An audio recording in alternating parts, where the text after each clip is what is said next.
Olá, que Jesus nos abençoe, que a paz de Deus se faça presente com todos nós. O estudo dessa noite é baseado em ciência, filosofia e religião, e nós gostaríamos de trazer as experiências realizadas pela cientista Ellen Van Bach. Então nós vamos abordar o Espiritismo como ciência, filosofia e religião, e vamos dar um enfoque diferenciado para a parte científica, né, para a parte da ciência, trazendo uma experiência, né, umas experiências que foram realizadas pela doutora Ellen Van Bach.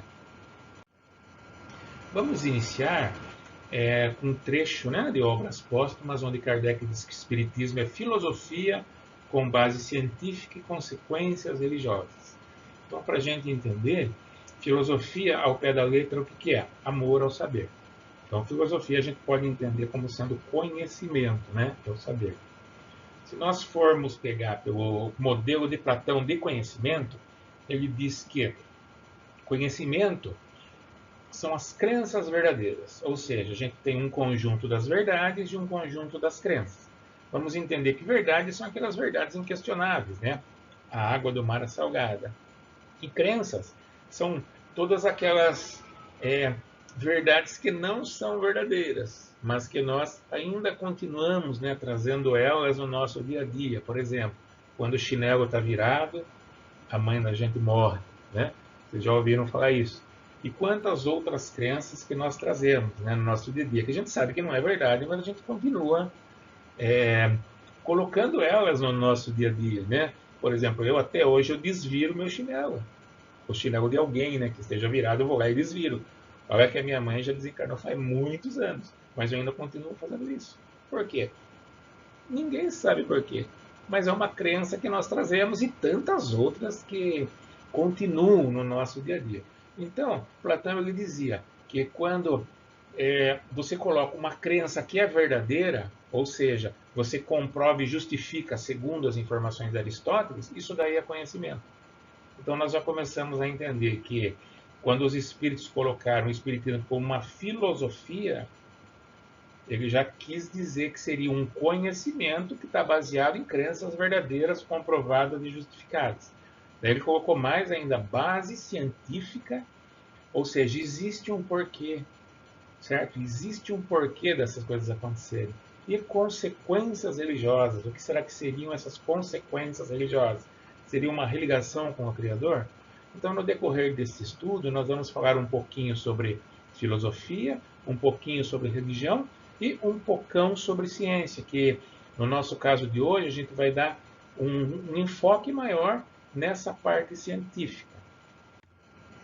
Alguns anos depois de Kardec, né, se nós formos pegar a obra O Consolador do Emmanuel e do Chico Xavier, nós vemos que ele tem uma frase: podemos tomar o Espiritismo simbolizado como um triângulo de forças espirituais.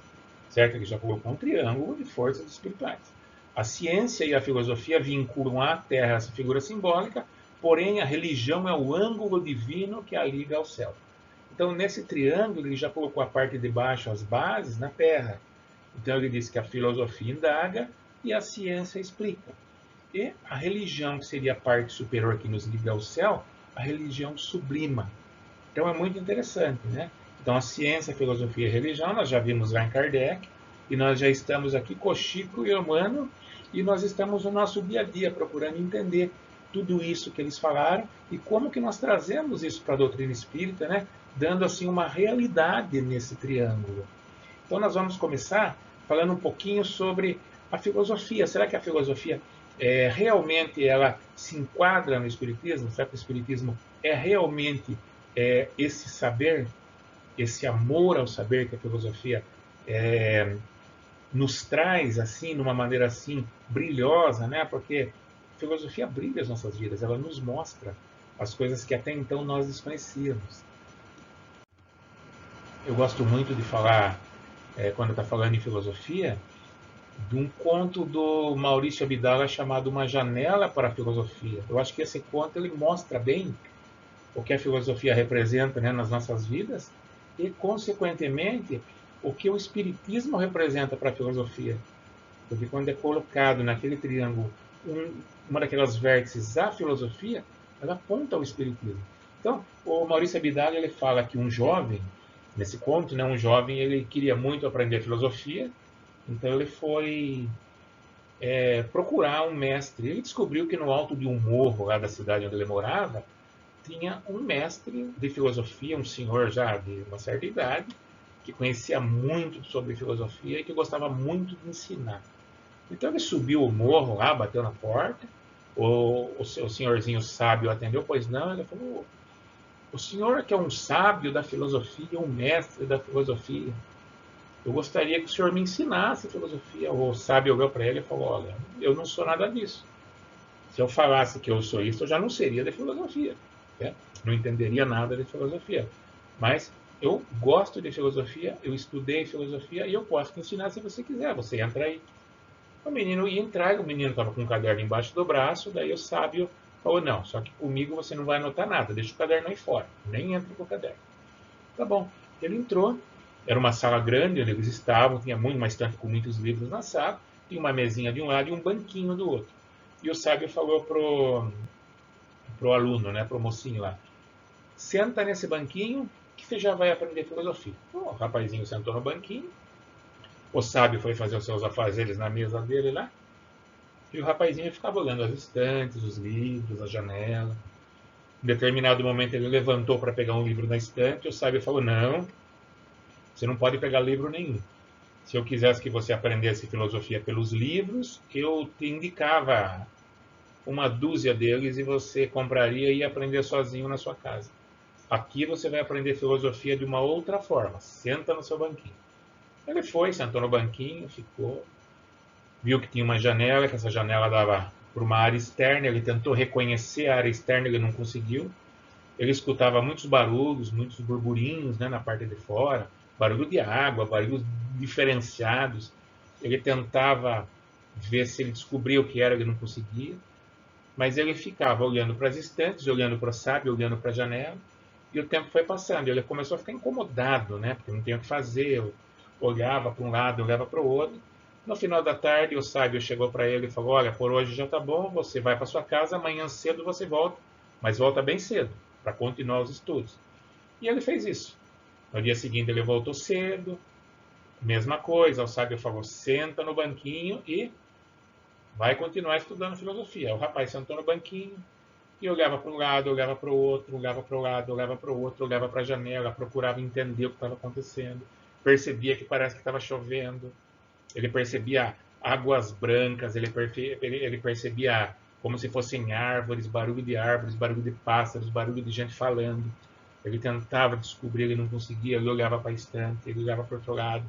Deu o final da tarde, o sábio falou, vai para sua casa, amanhã você volta bem cedo. E ele fez isso. No terceiro dia, ele estava sentado olhando, olhava para um lado, olhava para o outro.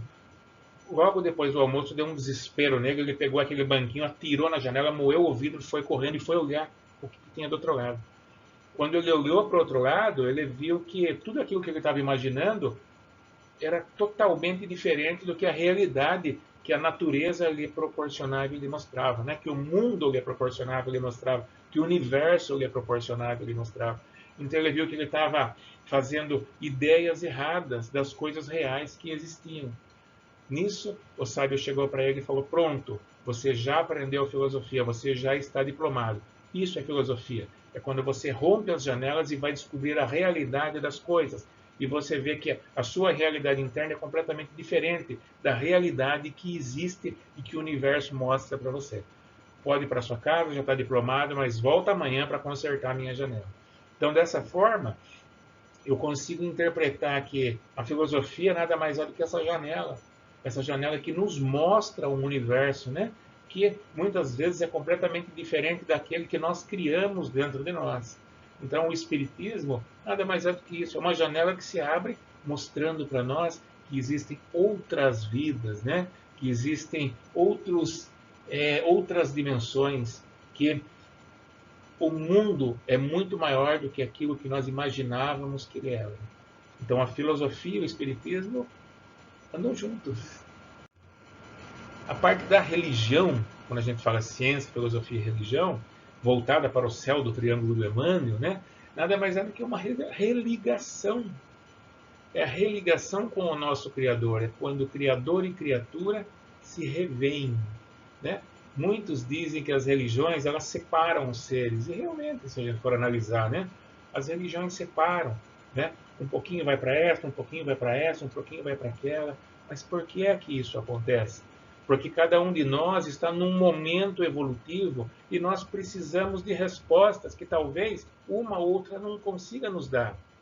Muitas vezes nós precisamos de limites, nós precisamos de um tipo de conhecimento, nós precisamos de algumas coisas que só determinadas religiões podem nos dar. Tem uma fala do Dalai Lama que ele diz que a melhor religião é aquela que te faz melhor.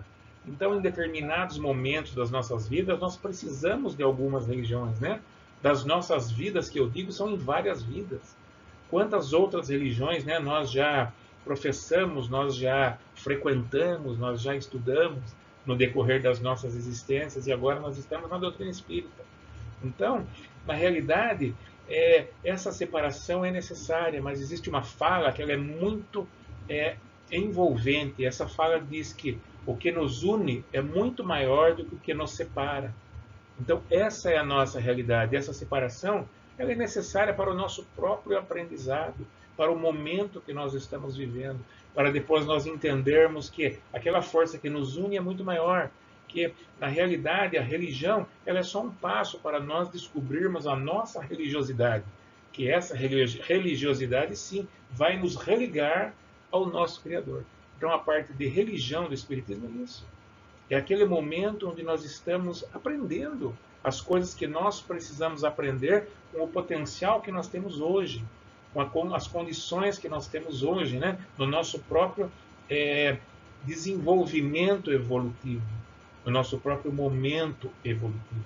Então, é através dessa religião, é através desse direcionamento que nós vamos a caminho do Criador, que nós vamos a caminho de Deus, porque nós sabemos que nós nunca estamos sós. Ele sempre está em nós. E a parte de ciência, que nós vamos focar hoje, assim, um pouco mais detalhadamente, é das experiências que foram realizadas pela doutora Ellen Van Bach, que era uma psicóloga norte-americana, que viveu entre 1925 e 1986. Ela trabalhava com o transe hipnótico, ela colocava, né, os seus pacientes em transe hipnótico, e através desses transes, ela descobria coisas, né, traumas, crenças, ela ia em momentos, né, no interior de cada um deles, do inconsciente de cada um deles, e fazia as descobertas, e essas descobertas ela ajudava, né, ela a ajudar essas pessoas. Então ela era muito conceituada. Ela colocava as pessoas em transe mediúnico e em transe hipnótico, não mediúnico, em transe hipnótico, e os ajudava, né? Eu falei em transe mediúnico porque daqui a um pouco nós vamos chegar nisso. Então, só para a gente entender, ela era agnóstica, mas em determinado momento ela começou a pensar de uma outra forma. A doutora Ellen Van Bach, ela deixou 2 livros que foram traduzidos para o português, que é o Vida antes da Vida e o Recordando Vidas Passadas. Esses livros podem ser encontrados na estante virtual ou em sebos. Esses livros neles estão todas as experiências que ela fez, que nós vamos conversar durante esse estudo. São livros muito interessantes. Mas vamos entender por que é que a doutora Ellen Van Bach fez um estudo, que esse estudo interessou muito para a nossa doutrina, certo? Já que ela era agnóstica. Para a gente entender tudo o que aconteceu, nós precisamos falar do Capitão Mark. O Capitão Mark era um menininho que tinha entre 3,5 e 4 anos, e como ele era um sujeito de pesquisas, nós vamos chamar de B. Certo? Então, B era um menino que ele era muito inteligente. Ele era acima da média. Ele tinha uma facilidade de comunicação, uma facilidade de aprender. Ele gostava muito de conversar com as pessoas. Ele era, assim, um ser diferenciado pela idade dele. Muito comunicativo. Em determinado momento, ele chegou para os pais e começou a falar para eles sobre metodologia de combate a incêndios. Menos de 4 anos. Começou a falar com os pais sobre ecologia, começou a falar com os pais sobre técnicas de união de grupo de trabalho. E vejam bem que nessa época não existia Google, não existia celular, não existia nada disso. Ele não tinha facilidades que nós temos hoje. Nessa época, qualquer tipo de pesquisa era realizada em bibliotecas com enciclopédias, e ele não tinha essas facilidades. Então, os pais estranharam da onde que veio tanto conhecimento, né? Da onde que veio essa bagagem. Estranharam muito e resolveram procurar um especialista. Foram atrás de um pediatra, pedindo ajuda para ver se esse pediatra poderia ajudá-los a entender o que estava acontecendo, né? Então procuraram um especialista que era bem conceituado na cidade. O especialista analisou, né? Fez uma consulta, examinou ele, chamou os pais e falou: olha, B ele tem um vocabulário acima do normal. A gente pode dizer que ele é um superdotado, ele é uma criança assim especial. Ele tem uma inteligência assim acima do normal. Então seria interessante vocês já aproveitarem, né, essa inteligência, esse momento, e já matriculá-lo, né, numa escola. Procure uma escola especializada, porque ele vai ter um aproveitamento muito maior, ele vai poder conviver com as pessoas, né, com outras crianças, vai ser muito bom para o desenvolvimento dele. E assim os pais fizeram, né? Era uma família abastada, procuraram uma escola muito boa, né? Que teria condições de receber uma criança como ele, e assim foi feito. Ele foi para a escola, as professoras falavam sempre muito bem dele, diziam que ele era assim muito comunicativo, que ele gostava muito das outras crianças, ele falava bastante, que ele tinha uma liderança, ele formava grupos, ele liderava grupos, né? Então a coisa ia muito bem, até que um dia uma das professoras chamou os pais, falando que o B estava muito estranho, ele estava muito triste.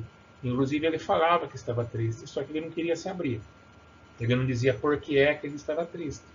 Então que seria bom se os pais conversassem com ele para procurar descobrir, né, de onde que vem essa tristeza. E assim foi feito. Os pais chamaram o B e falaram: filho, por que você está triste? E o menininho falou: olha, eu não vou falar por quê, mas eu estou muito triste, mas eu também sei que essa tristeza vai passar. Então não se preocupem comigo. Deixa como tá, porque tudo vai melhorar. Os pais estranharam, né? Uma criança de 4 anos falando assim, mas não tinham muito o que fazer. E deram continuidade. Indo para a escola, né? A vida continuou seguindo da mesma forma. Depois de algumas semanas, mais uma vez, a professora chamou os pais e falou: olha, está ficando um pouquinho mais complicado, porque agora B não quer mais ser chamado de B. Ele só quer ser chamado de Capitão Mark. Ele diz que é o capitão do corpo de bombeiros e que não quer conversa com ninguém. Ele fica sentado num canto. Quando a gente chama ele, ele responde mal, porque ele fala que não é B. Ele fala que ele não quer conversa com ninguém, que a vida dele está muito triste, está muito sem graça, e nós não sabemos o que fazer. Então, por favor, procura fazer alguma coisa para ajudar ele. Nós não sabemos mais o que fazer. E os pais chamaram B e falaram: filho, o que está acontecendo com você? A sua professora, né, já está muito preocupada porque você já não interage mais com os seus coleguinhas, você já responde mal a ela quando ela te chama de B. Daí o menininho falou: eu não sou B, eu sou Capitão Mark, eu sou do Corpo de Bombeiros. E eu estou muito triste porque eu estou com muitas saudades da minha esposa e dos meus 3 filhos. Quando esse menininho falou isso para os pais falaram: o que está acontecendo? Da onde esse menininho tirou essas ideias? Ele não tem 4 anos. Ficaram muito preocupados e foram procurar ajuda, né? Eles precisavam de uma ajuda profissional e descobriram que na cidade tinha uma psicóloga chamada Ellen Van Bach, que era muito conceituada, né? Que tinha assim, estava ajudando muita gente, ela estava conseguindo resultados muito satisfatórios para um grande percentual dos seus pacientes. Então eles marcaram uma consulta com a doutora Ellen Van Bach. Primeiro eles foram, contaram para ela, né, tudo que ele estava falando, que estava com saudade da esposa. Daí ela pensou bem, a doutora Ellen Van Bach, né, pensou, falou: olha, eu preciso ter uma conversa com ele. Eu posso ter uma conversa com ele primeiro, para daí a gente ver o que é que está acontecendo, né? Os pais falaram: sim, claro. Ela chamou a sócia do menininho e falou: olha, o que está acontecendo com você? Ah, eu estou muito triste. Por quê? Porque eu estou com muita saudade da minha esposa. Ah, é? Como que é o seu nome? Ele falou: Capitão Mark, tal, tal, tal. Sua esposa tem nome? Tem. Como é? Minha esposa é tal, tal, tal. Você tem filhos? Tenho 3 filhos. Qual o nome deles? Tal, tal, tal. Ele ia anotando tudo. Você tem seguro social? Ele falou: sim. qual é o número. Ela pegou, anotou, beleza, né? Pegou todos aqueles dados, falou, terminou a consulta, ela, né? Os pais levaram ela embora e ela foi pesquisar sobre tudo aquilo que ela tinha conseguido de informações, né, nessa entrevista com ele. E aí ela descobriu que Capitão Mark realmente existiu, foi o capitão do Corpo de Bombeiros que morreu num combate a incêndio. Descobriu que Capitão Mark tinha uma esposa e 3 filhos, e os nomes eram exatamente os mesmos que ele falou. E descobriu também que o seguro social que ele falou era exatamente dele. Então ela ficou assustada. Ela chamou os pais e falou para eles, falou, olha, tem alguma coisa estranha acontecendo. Nós precisamos pesquisar mais a fundo se esse menino não foi abusado, se não teve alguma coisa semelhante. Os pais falaram de forma alguma, não existe essa possibilidade. Alguma coisa está acontecendo e nós não sabemos o que é. Daí a doutora Ellen Van Bach falou, olha, parece ser um surto psicótico, mas ele é muito novo. Então o que eu vou fazer é o seguinte, eu vou promover um encontro dele com a viúva, que a partir do momento que ele descobrir que não bate bem as coisas, que ele não conhece, não coincide com o que ele fala, que não é a realidade, que ele entender que talvez foram coisas da cabeça dele, ou que colocaram, em que ele pegou essa informação de algum lugar, ele pode regredir, né, esses sintomas, ele pode voltar a uma condição normal. Vamos tentar fazer essa experiência? E os pais aceitaram. E assim foi feito. Ela foi atrás da viúva, conversou com a viúva, conseguiu promover um encontro. Ela falou para a viúva que o menininho soube do marido dela, que provavelmente ele se envolveu muito com a história, se ela podia encontrar com ele, e ela aceitou. Então foi promovido esse encontro. Quando esse menininho chegou, essa viúva já estava lá, e ele chegou para ela, o meu amor, que saudade de você, como que estão os nossos filhos? E ele começou a falar coisas, particularidades, que ninguém poderia saber, né? Só o casal. Somente o casal poderia saber. Ele começou a falar. A doutora Ellen Van Bach perguntou para ela, o que você me diz sobre isso? O que você acha que está acontecendo? E a mulher falou, olha, o que está acontecendo eu não sei, mas que esse menininho é meu marido, isso é.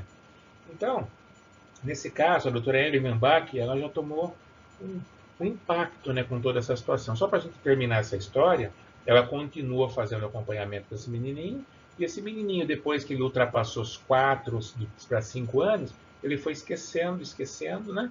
Esses fatos que eram muito fortes, né, na memória dele foram reduzindo, e chegou um momento que praticamente já não inexistia. Essas lembranças, ele teve uma vida normal, certo? Mas para a doutora Ellen Van Bach, foi como se fosse um impacto que ela tomou. Por quê? Porque ela fazia as regressões até a vida intrauterina, né, com todos os pacientes dela. Agora, com esse menino, ela já começou a pensar além. Ela falou, tem mais coisa, não é possível. Tem mais coisas que acontecem que eu não estou conseguindo ver. Ela imaginou, sabe o que eu vou fazer? Eu vou tentar, nessas regressões, não parar na vida intrauterina, ver se tem coisas para trás. Ver se tem coisas de outras vidas que aconteceram. E aí, deixa eu só...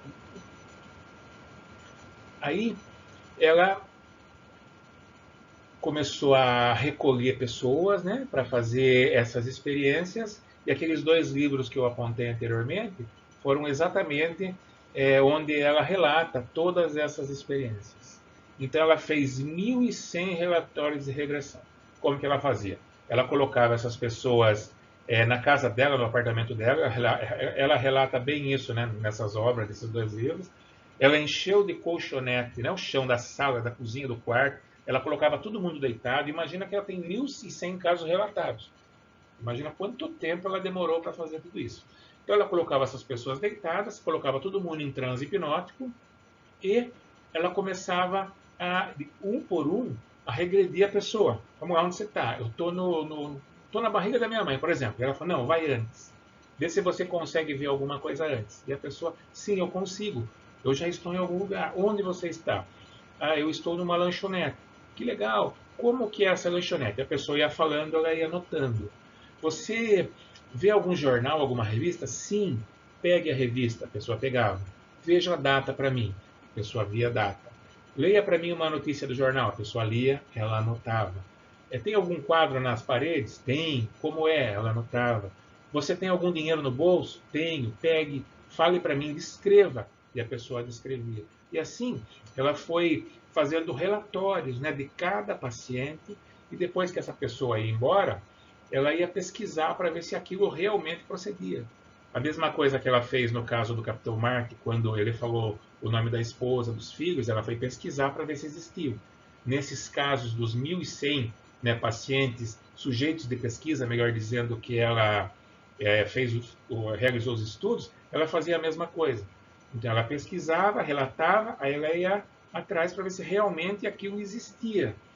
Então, desses 1.100 casos de relatório de regressão, tem algumas coisas muito interessantes que foram tirados, né? Por exemplo, divergências históricas. Apenas 11 casos continham divergências históricas. Por exemplo, a pessoa relata estar na Ásia no século X comendo com garfo e faca. Então não existe, né? No século X, na Ásia, a pessoa não ia estar comendo com garfo e faca. Nessa gravura eu coloquei Dom Pedro I e um celular, e um iPhone. Não existia um iPhone na época de Dom Pedro I. Então, se alguém relatasse uma coisa dessa, seria uma divergência histórica. Mas o interessante é que, de 1.100 casos, só 11 casos tiveram divergência, ou seja, 1%. Quer dizer, o percentual é muito baixo, né? Isso é muito interessante, esse dado. Outro dado, exclusão de personalidades famosas. Em quase a totalidade não foi relatada vidas fáceis, muito pelo contrário, foram histórias de vidas sofridas. Muito legal também isso, muito interessante, porque quando a gente fica sabendo histórias, né, que as pessoas contam de vidas passadas, elas sempre falam, eu fui rei, fui rainha, fui princesa, fui príncipe. Sempre foram pessoas que foram muito grandes, né, personalidades grandes. E nesses casos, não. Todos foram pessoas comuns com vidas difíceis. Tem uma história muito interessante. Numa dessas obras que contam casos de Chico Xavier, eu não me recordo qual é exatamente, mas uma pessoa chegou para o Chico e falou, Chico, eu sei quem eu fui numa vida passada, eu fui um grande domador de leões. E você, Chico, quem você foi? E o Chico falou, eu fui a pulga do leão. Então é mais ou menos por aí, né? Às vezes as pessoas querem ser tão grandes, mas nesses casos não. As pessoas eram todas pessoas comuns que tiveram momentos difíceis. Escolha do nascimento. 81 dos pesquisados escolheram voltar à Terra e apenas 19% não o fizeram por livre escolha. Muitos deles só aceitaram vir sob protesto e outros só aceitaram após a orientação dos planejadores ou conselheiros. Esse é um dado muito interessante. Aí a gente vai pegar a pergunta, a questão 262 do Livro dos Espíritos, para a gente poder ver se enquadra com a nossa doutrina. Né? Escolha das provas. Como pode o espírito, que em sua origem é simples, ignorante e carecido de experiência, escolher uma existência com conhecimento de causa e ser responsável por essa escolha? Deus lhe supre a inexperiência, traçando-lhe o caminho que deve seguir, como fazeis com a criancinha. Deixa-o, porém, pouco a pouco, à medida que o seu livre-arbítrio se desenvolve, senhor de proceder à escolha, e só então é que muitas vezes lhe acontece extraviar-se, tomando o mau caminho por desatender os conselhos dos bons espíritos. A isso é que se pode chamar a queda do homem. Veja que interessante. Então, num planejamento reencarnatório, nós temos uma equipe que está nos orientando. Então, não é no momento que a gente quer, da maneira que a gente quer, né? Nós temos um Criador que olha por nós, que vê o que é melhor para nós, qual é o momento melhor para nós, né? E essa a 262A, a escolha das provas, ele diz, quando o espírito goza do livre-arbítrio, a escolha da existência corporal dependerá sempre exclusivamente de sua vontade, ou essa existência ele pode ser imposta como expiação pela vontade de Deus? Deus sabe esperar, não apressa a expiação. Todavia, pode impor certa existência a um espírito quando este, pela sua inferioridade ou má vontade, não se mostra apto a compreender o que lhe seria mais útil, e quando vê que tal existência servirá para a purificação e o progresso do espírito, ao mesmo tempo que ele sirva de expiação. Então aí também a gente reporta o quê? O que anos depois também André Luiz nos relata muito bem em algumas de suas obras sobre a reencarnação compulsória. Então o que aconteceu nesse estudo da Ellen Bach nada mais é do que isso, que o Livro dos Espíritos, e que André Luiz, através do Chico Xavier, já nos trouxe a necessidade que nós temos de reencarnar em alguns momentos, mesmo contra a nossa vontade. Por quê? Porque existe a necessidade, porque existe todo um planejamento, toda uma equipe olhando por nós. Então, naquele momento, nós vamos reencarnar para o nosso próprio bem. Então, existe essa necessidade. E nesses relatos, a gente vê bem visível tudo isso que nós vimos nessa pergunta 262. Motivos de nascimento. Essa parte da pesquisa eu acho muito interessante e eu trago ela para as nossas reflexões. Por quê?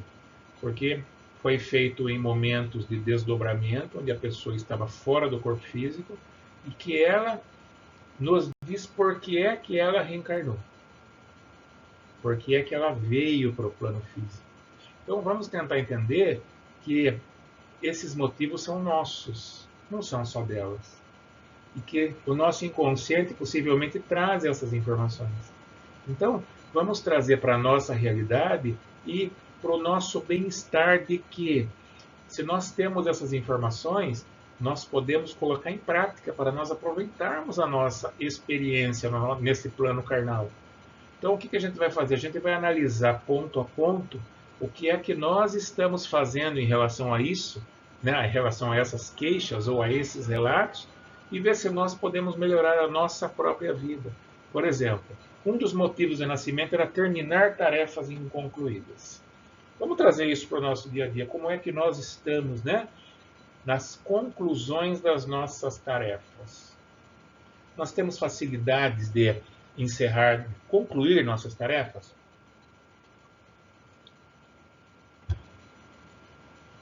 Nós como ser, nós precisamos das conclusões. Nós nos sentimos mais confortáveis, né, e seguros quando nós concluímos etapas. Então, muitas vezes, nós deixamos as nossas tarefas todas inconcluídas porque nós temos muitas delas. Então, nós não damos conta. Então, existe a necessidade de eu interpretar as minhas tarefas. Por que é que eu não estou conseguindo concluí-las? Será que não é porque eu tenho muitas? Será que ao invés de eu ter 30 tarefas, eu não deveria ter 2? Por que é que eu não estou concluindo essas tarefas? Nessa gravura tem um cidadão que ele está deitado na rede tomando água de coco. E vida maravilhosa, né? Mas não é para isso que nós estamos aqui. Nós não estamos aqui em férias, né? Nós estamos aqui no ambiente de trabalho, né? Tudo que é útil é trabalho, livro dos espíritos. Então, o que é que nós estamos fazendo? Nós não estamos concluindo as nossas tarefas porque nós temos muitas delas e não estamos conseguindo, ou porque simplesmente nós estamos numa zona de conforto. Então, uma reflexão que nós temos que fazer para cada um de nós. Muitas vezes, nós nos colocamos nessa zona de conforto porque nós temos medo, né? De irmos, né, além do horizonte, muitas vezes, né? Nós temos medo de não entender o que é que nós vamos encontrar. Mas existe essa necessidade dessas ações. Existe um ditado que diz que um navio, quando atracado no porto, ele não corre riscos, mas não é para isso que ele foi feito. Então, quando nós viemos aqui para o plano físico, nós viemos para manifestar condições, aventuras, interpretar situações, aprender coisas novas, né? Então, existe a necessidade dessa autoanálise nessas tarefas inconcluídas. Eu tenho muitas, então eu preciso diminuir. Eu não estou dando conta. Ou não estou concluindo porque eu estou numa zona de conforto, então eu preciso sair dessa zona de conforto. Eu preciso fazer com que essa minha reencarnação valha a pena.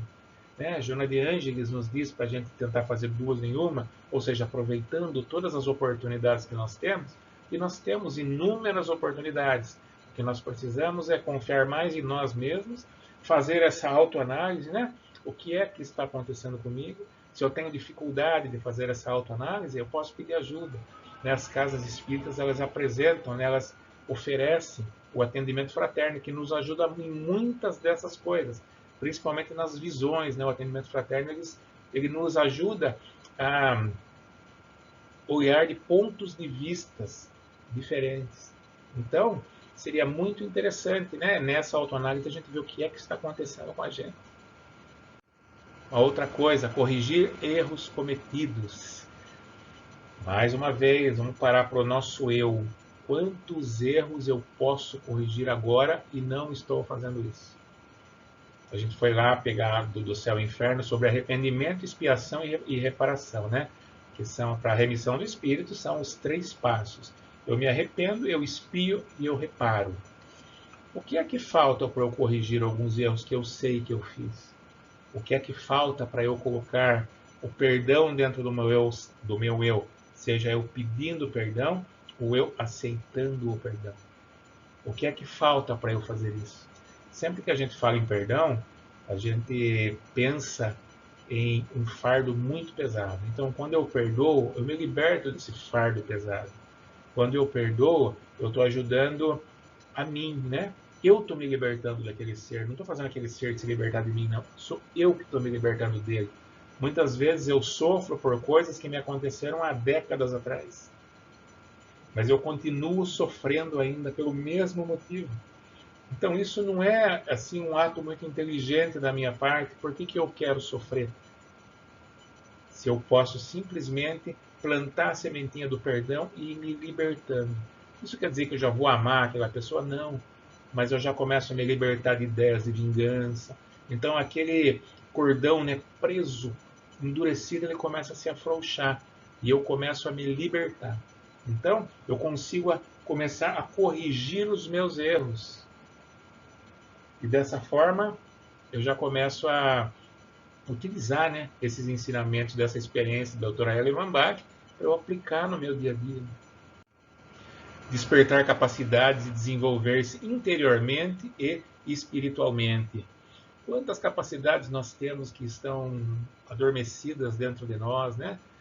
Quantas dessas capacidades estão simplesmente deixadas de lado?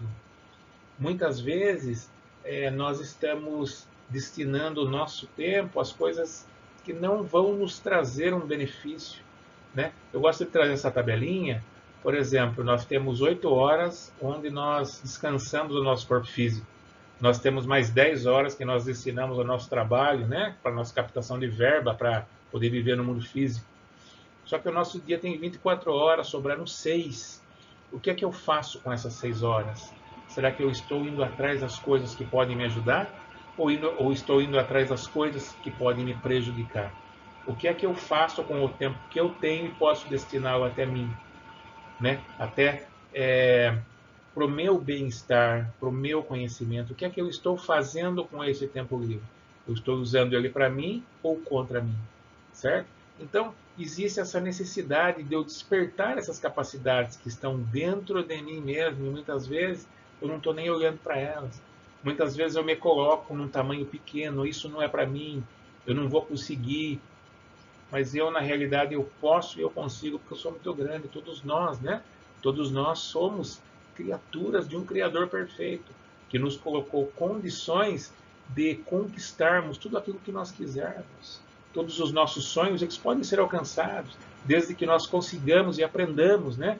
Que tudo se faz passo a passo. Tudo se faz passo a passo, de uma forma lenta e tranquila e constante. Tudo é baseado numa ação. Superar limites, romper barreiras e entraves restritivos. Mais uma vez a gente vai cair naquela condição, né? Não é para mim, eu não posso, eu sou muito pequeno para isso, eu não nasci para isso. Na realidade, nós nascemos para tudo. Né? Na década de 90, que foi considerada a década do cérebro, quando começou a tecnologia, né? Começou a possibilitar alguns conhecimentos com alguns equipamentos, foi feito testes para ver o que deixava o homem mais feliz numa máquina de ressonância magnética. E as partes que acendiam, né, que mais acendiam no cérebro, ou seja, que deixavam o homem mais feliz, nós temos a área da satisfação, era aprender e superar-se. Então, o que deixa mais o homem feliz é aprender. E a segunda é superar-se, ou seja, nós precisamos desse aprendizado. Então, nós temos condições de superar limites e barreiras. Nós temos condições de alcançar tudo aquilo que nós quisermos, né? Mais uma vez, eu volto a falar, desde que seja passo a passo. Mas tudo é possível para nós. obter aprendizado sobre várias questões de maior amplitude. Mais uma vez, né? Às vezes a gente se mantém colocado como se fosse num espaço muito pequeno, porque a gente tem medo de ir naquele espaço maior. A gente tem medo de expandir, né? Espiritualidade, física quântica, universo, a gente tem medo. Mas a gente tem que expandir a nossa memória, expandir a nossa mente, expandir os nossos conhecimentos, acreditar no nosso potencial, acreditar que nós somos as criaturas de um Criador perfeito. Então, que Ele nos colocou possibilitados de alcançarmos tudo o que existe nesse mundo físico. Tudo o que nós pretendermos aprender, nós podemos aprender, desde que passo a passo.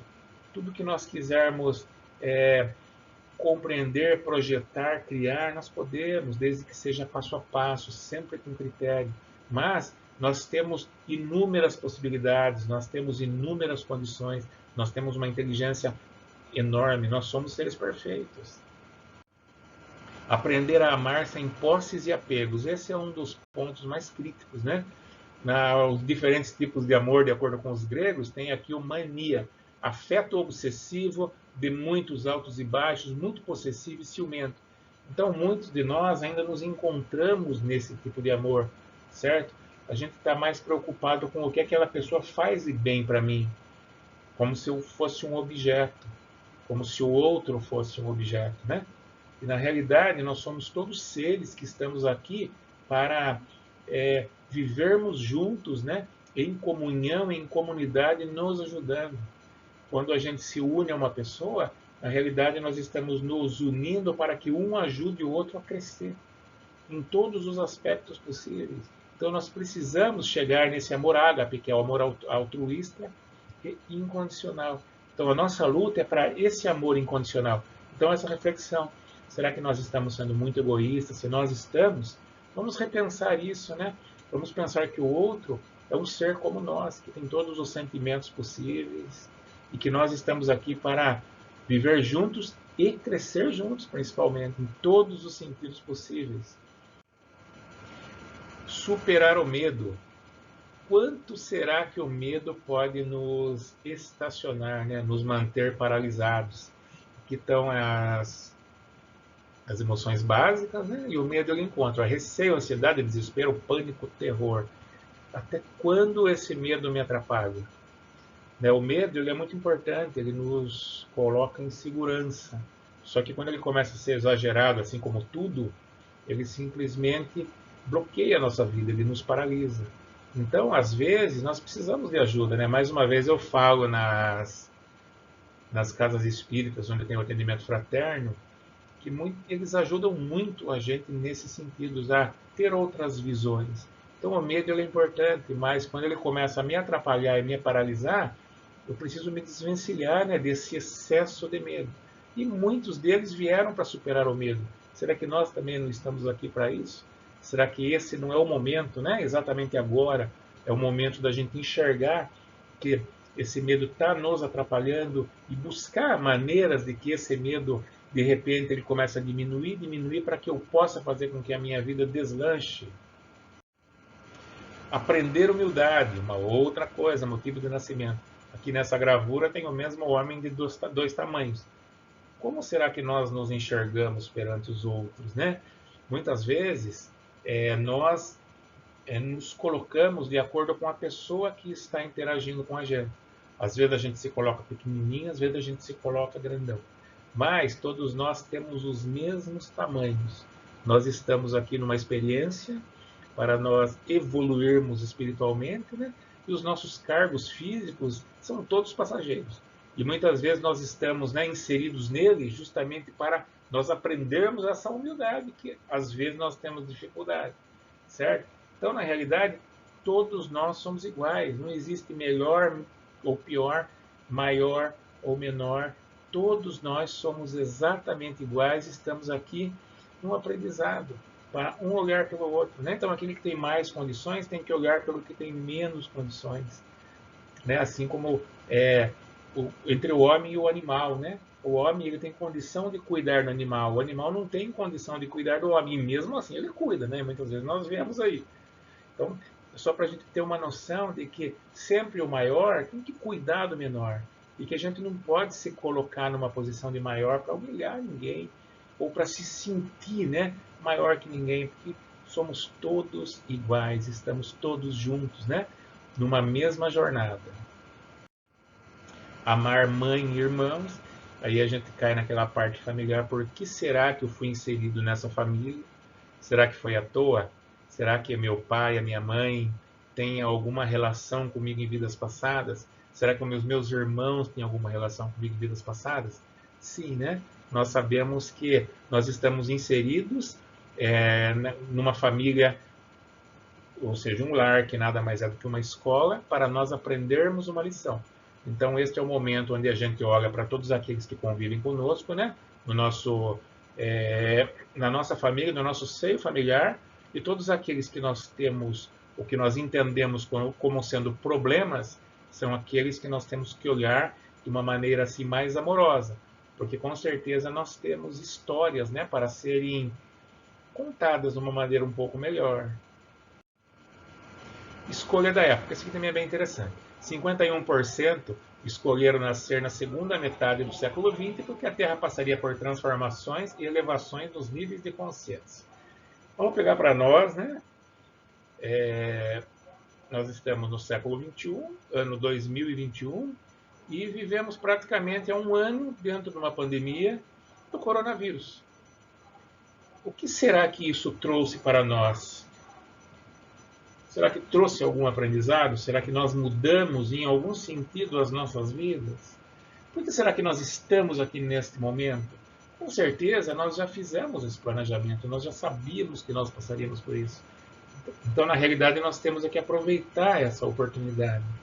Nós temos que entender que muitas vezes nós precisamos nos reinventar. Quantos de nós já fizeram isso? Já se reinventaram profissionalmente, né? Quantos de nós já se reinventaram? O, no, o nosso eu. Quantas vezes nós tivemos medo das situações? Quantas vezes nós tivemos receios em entrar em lugares?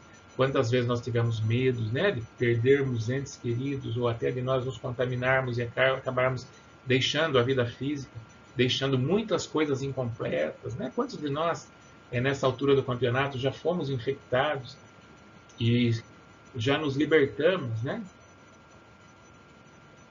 Quantos de nós já temos pessoas próximas que desencarnaram? Então, tudo isso tem um motivo. E é exatamente esse motivo que nós temos que pensar, né?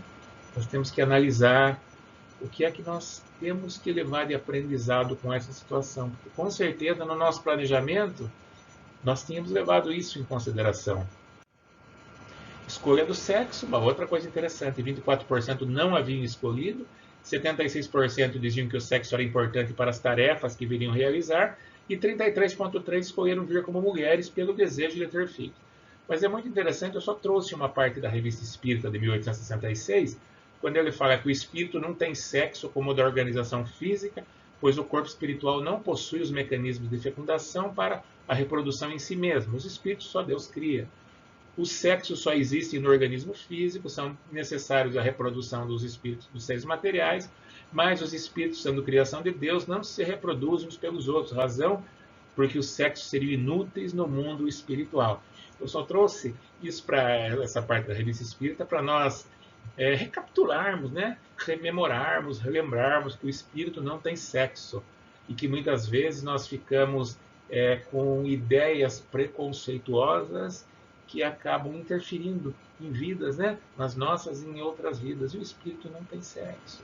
Nós estamos aqui simplesmente passando por uma experiência para aprendermos também com esse sexo físico que nós carregamos. É mais uma experiência de aprendizado.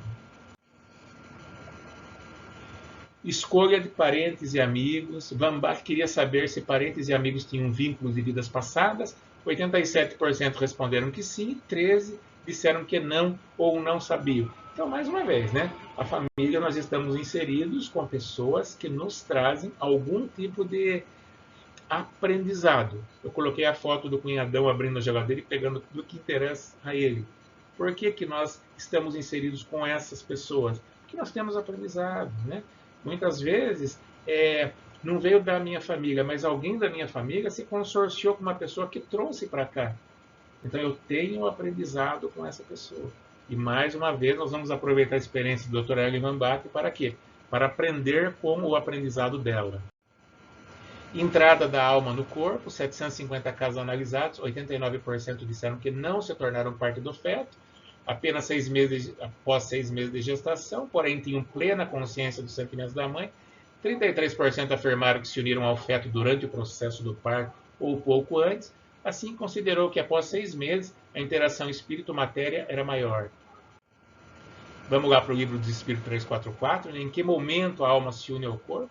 A união começa na concepção, mas não se completa senão no momento do nascimento. Desde o momento da concepção, o espírito designado para tomar determinado corpo, a ele se liga por um laço fluídico que vai encurtando cada vez mais até o instante em que a criança vem à luz. O grito, que então se escapa de seus lábios, anuncia que a criança entrou para o número dos vivos e dos servos de Deus. Olha que interessante, né? Então, a partir do momento da concepção, já existe uma ligação, né? Um planejamento reencarnatório já tem toda aquela família, né? Todos aqueles seres que irão compor a vida desse novo ser que virá para o planeta para mais o que? Um aprendizado e para participar de um aprendizado de outras pessoas. Então, todos nós aqui estamos interligados, todos nós estamos juntos em constante aprendizado, com um único objetivo que é aprender. Experiência do nascimento. O grau de tristeza e melancolia foi alto. Esta tristeza estava ligada às dificuldades que os esperavam. No filme Nosso Lar tem uma cena da reencarnação da mãe de Lísias. Então ela deixou, né, a colônia Nosso Lar porque ela viria para a Terra, porque ela precisaria ajudar algumas pessoas. Então, esse caso relata o quê? Um ser que, digamos assim, teria uma vida controlada para vir para o planeta para ajudar outros seres. Nesta cena, o Lísias fica muito triste, ele fica choroso, porque é uma separação. Então, olha que interessante, existe uma separação no plano espiritual, para quê? Para que no plano material tudo se une. Então, e as pessoas que estão vindo do plano material, elas sabem, no mundo de provas e expiações, como nós estamos, né, já estamos numa transição planetária, mas no mundo de provas e expiações, nós estamos vindo para aprender, para passar por expiações, para passar por provas, para colocar em prática tudo aquilo que nós aprendemos, né? Neste mesmo planeta, em outras vidas, nesta mesma vida, ou seja, são constantes aprendizados e experiências. Então, sempre nós estamos em experiências. Mas aqui a gente gostaria de trazer que essa melancolia, ela foi alta, né? Esse grau de tristeza foi alto, mas nós nunca estamos sós, porque é uma nova experiência que nós estamos vindo para realizar, mas que existe um planejamento. Esse planejamento já foi feito, já foi realizado por uma equipe que nos ajuda a colocar sempre o melhor, né, no nosso caminho. E que essa equipe sempre estará nos olhando, sempre estará, de uma forma ou de outra, procurando dar as suas orientações, né, para que nós possamos captar e, através do nosso livre-arbítrio, fazer as nossas escolhas. Porque nós estamos aqui para aprender, nós estamos aqui sempre para evoluir. Nós estamos aqui sempre a caminho da luz. Agradeço a todos pela oportunidade e uma boa noite a todos.